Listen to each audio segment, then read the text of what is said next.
الخير. عندي سؤال.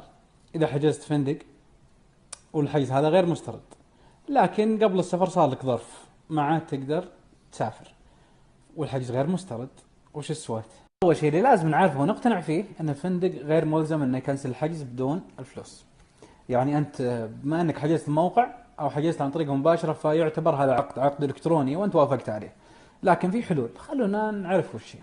اول شيء تسويه انك تتواصل مع الفندق مباشره او تتواصل مع الوسيط اللي انت حجزت عن طريقه، مثلا مكتب سياحي او حتى موقع الكتروني. تواصل معهم وعلمهم بالمشكله اللي صار. اذا وافقوا الحمد لله خير وبركه، ما وافقوا هذا من حق الفندق. ترى الفندق غير ملزم. في بعض الناس يجي يسب الفندق وكذا كذا، يقول عندي حجز وصار لي ظرف وكذا كذا كذا كذا. انت حجزت حجز غير مسترد وطبيعي انه بيكون اقل من السعر اللي بالعاده، فلذلك ما هو ملزم. لكن في حل ثاني اذا رفض الفندق. في موقع وتطبيق خاص بالناس اللي عندها حجوزات غير مستردة وتوهقوا فيها والفندق عايز يردها. تدخل انت الموقع هذا وتقول عندي حجز من تاريخ كذا الى كذا في مدينة كذا في فندق كذا ونوع الغرفة وكذا والى اخره. الناس عاد يجون يطلبون منك الطلبات، مثلا بعضهم بيجي كاسرك عادي. انت مثلا شاري ب 1000 اعرض 800 750 بحيث الناس تتشجع انها تشتري منك.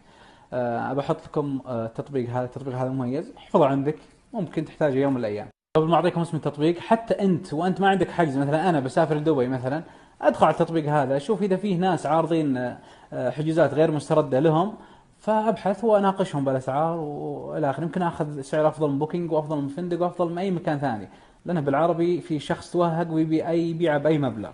التطبيق اسمه رومر ترافل. اسحب الشاشه من فوق لتحت سواء الاندرويد او الابل عادي، كلها موجوده. اذا ما انسحبت معك الشاشه اسحب باصبعين. والتوفيق لكم جميعا.